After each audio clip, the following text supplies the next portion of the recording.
lot has went on in the past week since you last aired, my brother. Uh, crazy trend.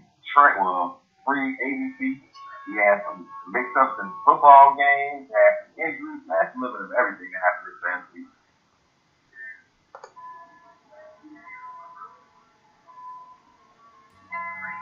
With that being said, man, let me start up at the top of the list as usual. I want to send a healthy prayers, speedy recovery to Joe Burrow, rookie, who was the front runner of the rookie for the rookie of the year. He blew out his knee. It's a tragic situation. Cincinnati Bengals, as usual, seem to be snake bitten. A lot of people are second guessing, third guessing, fourth guessing, and first guessing. People were saying that they were using him improperly. I don't think that played any role in the ACL tear. Now, if you want to say that they were letting him throw the ball too much, that's one thing. But listen to the pundits. What are your thoughts in regards to the Joe Burrow situation? I mean, for one, shout out to Joe. You know, I love my brother's name. Well, say his name Joe. That's number one of it. But number two, in regards to it, it's reminded me so much. It's so weird because me being a Colts fan, it reminds me of the whole Andrew Luck. It reminds me of how we talked about Deshaun Watson. They're getting these quarterbacks wanting them to save their franchises, but they're not putting them in the proper position to protect them. Like, I remember we made the joke a couple of years ago, oh, Derek Carr got car insurance. They took care of him. We talked about the offensive line for the Dallas Cowboys. They took care of him. What did Cincinnati do to protect their number one draft pick? So, I mean, I hate that it happened. I mean, because he was promising. I mean, he was excited. I mean, granted, they was losing. They the Bengals, you know. Bengals gonna bungle. But in regards to, he was excited enough to watch. Like, they were in a lot of these games. You know? So, I hate that brother. I hate that Joe Burrow went down the way he did. I hate that, you know, his season got cut short, but as he said, he already got the right mindset. You can't get rid of you that easy. See you next year. Well, I totally disagree with everybody who's saying that. Football, everybody in the history of football, they have an opportunity to get injured and career-threatening injury every single solitary play.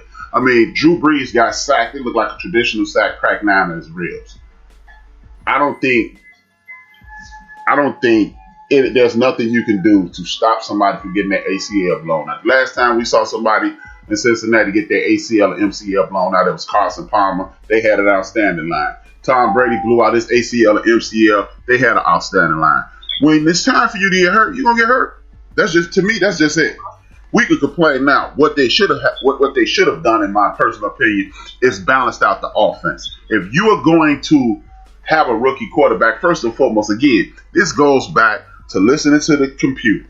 The computer does not compute the fact that you need to have balanced offense. It looks at the most effective way to do something. If you're looking at the most effective way in regards to intangibles, of course, you throw these short passes and this, that, and the third. But when can you have a computer factor in the fact that some left tackle or right tackle may whiff on a block, and then, or it could be something like with Joe Burrow. You throw the ball and Carson Palmer threw the ball down the field, use that big powerful arm that they both were. Carson Palmer had a powerful arm. Joe Burrow has an average arm. Use that big arm as a National Football League quarterback to push the ball down the field, and then something freakish happened, and you blow out your knee. Carson Palmer happened to him. It happened to Tom Brady. It happened to Joe Burrow. There's no, hey, if you would have did, in my personal opinion, there is no, if you would have done this and he wasn't a rookie, because guess what? Deshaun Watson was on one of the best college football teams in the last 10, 15 years.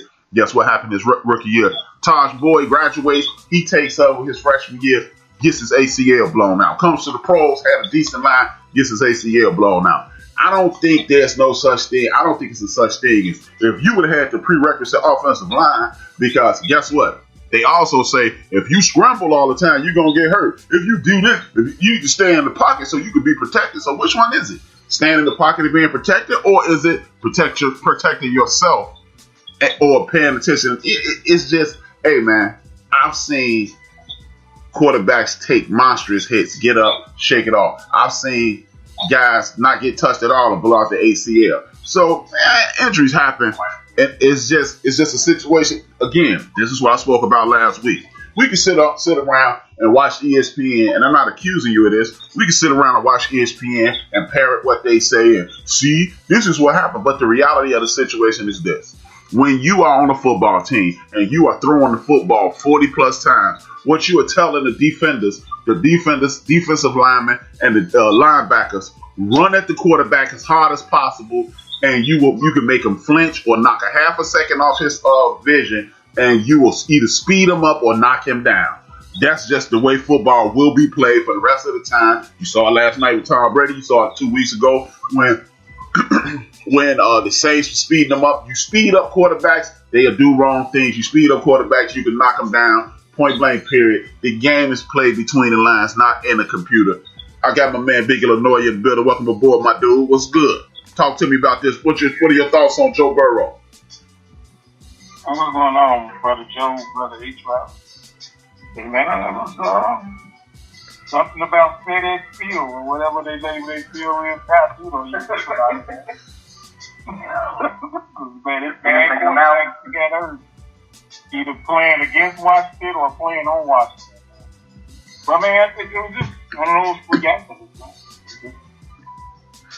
Yeah, I totally agree, man. You can't say that. I mean, that could have happened anytime they drop back. I mean, Mixon is hurt, and they running game was kind of off the chain. You got to think they're still in the middle of a rebuild, so that offensive line stuff. So, I mean, I think that they should hold them out for 2021 and just bring them back in 2022. That is my opinion. I feel you, but I totally disagree with that too. You know why? Because one of the great things about the National Football League is from year to year, you don't know who will get drafted. You don't know who's going to step up and do the damn thing. So if you don't know from year to year, excuse me, I'm sorry, everybody who listens. Shout out to the people in the chat room. Shout out to the background listeners. You don't know from year to year who you're going to get, who's going to be a guy that you don't know who this dude is going to be. So I'm never holding a dude out.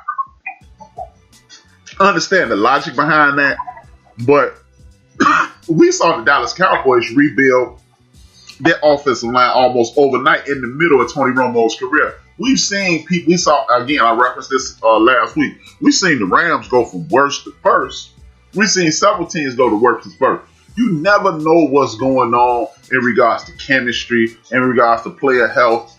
I mean, I'm not wasting a year of development just kicking a dude to the curb, because one year you can be, and the next year you work on your strength, you work on your technique, and then you're one of the best offensive linemen, or you got one of the best systems in regards to offensive line in the National Football League. So me personally, I'm not holding them out because, hey man, somehow, some way, I know this is a totally different position, but somehow, some way, Pittsburgh keep drafting linebackers and wide receivers. Somehow, some way, everybody continues to plug in pieces all over the league. If he's back and he's healthy, what I will do is scour. My job will be to scour the earth for offensive linemen, second, third, fourth round guys, or third, fourth, and fifth round guys. I'm checking out all these little schools, and then they may be in a situation to dominate. Speak on it. That's actually a great plan. Of course, like I said, we know he's not coming back this season, so I already said he has the right mindset in regards to saying, hey, I'm going to be back next year. So if he works his butt off and get back strong and able to come back and do it, let him do his thing. I mean, you drafted him for a reason. Put him out there. I mean, like you said, do what you can in regards to this free agency. Draft everything you can to better equip him for what he does when he is coming back. That's all we can look forward to. Like I said, he wasn't terrible. He was just loving. He was just losing. Yeah, man. I understand, but the reason why I disagree with that was because that's usually is 9 months to a year as far as the recovery time. Because he tore his ACL and the MCL, right? So if we say he has to go to 4 years, Mm-hmm. Looking at November of next year, Mm-hmm. they only have, 5 or 6 games left. Mm-hmm. I'm not bringing them in if they're not in contention, which 9 times out of 10 they won't be. No, I feel you. Throughout the rest of the year, get you a veteran quarterback that he can actually learn from. Man, you know what? I totally understand that line of thinking. I can't say it's a flawed line of thinking. I can't even say I disagree with the way it's being laid out. Only thing I would say in regards to that is this. Depending upon the situation, and remember, I'm saying this, depending upon how everything shakes out, I still want them to get that extra experience. Now, if the line is still porous and you got your top running back, a.k.a. Joe Mixon, not doing much, no, I'm not going to say about that to fail. But if we decent, you get back on the field because I want you to have as many looks as possible. And I want the team to finish strong, which potentially, hopefully, theoretically, will propel you into the next season of success. Because, hey man, even though this is 100 years ago and 21 years ago, Tom Brady, Drew Brees got hurt. You went and got somebody that was just on your bench that you ain't think was anything. Next thing you know, he one of the greatest quarterbacks of all time. The term used to be Wally Pipped. Wally Pipp got hurt, and the Iron Horse, Lou Gehrig, stepped up and set the Major League Baseball record for consecutive games played. You never know who's going to step up. Nobody thought, I'm not saying this dude is a royal beater, nobody thought Tony Romo was going to be big time like that. So, what happens if you draft somebody and you get another Gardner Minshew? That's all I'm saying. If I can afford to play him, I'm playing him as soon as humanly possible. I'm not going to rush him back, but I'm going to play him as soon as humanly possible. With that being said, you want to get comfortable with getting back on the field too. Like, granted, you're gonna have your physical therapy, and I'm coming. And this is coming from a person with a leg injury. So, like, yeah, you do your physical therapy, but it's still times when I don't trust his leg. But he's gonna have to make sure he does that because I don't play football for him. He does. So he's gonna have to make sure that he's still confident enough to be able to make some cuts, still be able to run, and do everything he needs to do to make this thing succeed. Like, you got a lot of respect coming up. So I wish him well. Yeah, I mean, I feel you, but it's just the Cincinnati Bengals. I don't see them developing a quarterback. That's what I'm saying. If you can bring them back fully healthy, I understand exactly where y'all coming from, but as a GM, I probably would kind of push for him to be out the whole year and just let him play like maybe like the last 1 or 2 games, for instance. Okay. I mean, we're pretty much saying the same thing. You know, give him some rest. Yeah. Pretty much saying the same thing. Speaking of teams that are on the rebuild and on the man, the Miami Dolphins, Tua Tagovailoa was benched this week. Again, we get a bunch of fitter fatter stuff that I just don't believe. Speak on it. What are your thoughts on what happened with Tua? How would you have handled the situation? And how did you see it? I'm a little confused by the whole situation. I mean, like, granted, you put him in. Okay, Tua came in the midst of a win. This type of Jordan, put him in. If they won't let him roll, but you take him out again. It's like, why do you keep jumping back and forth? I don't know what's wrong. I'm confused. Like, I don't know what's going on with this. I'm going to see who's going to play on Sunday, who's going to be the starter, and go from there. Miami Dolphins is starting to sound like the dumpster fire that we thought they were going to be, as you. Yeah, I think that was a move by somebody who was just starting to be a head coach,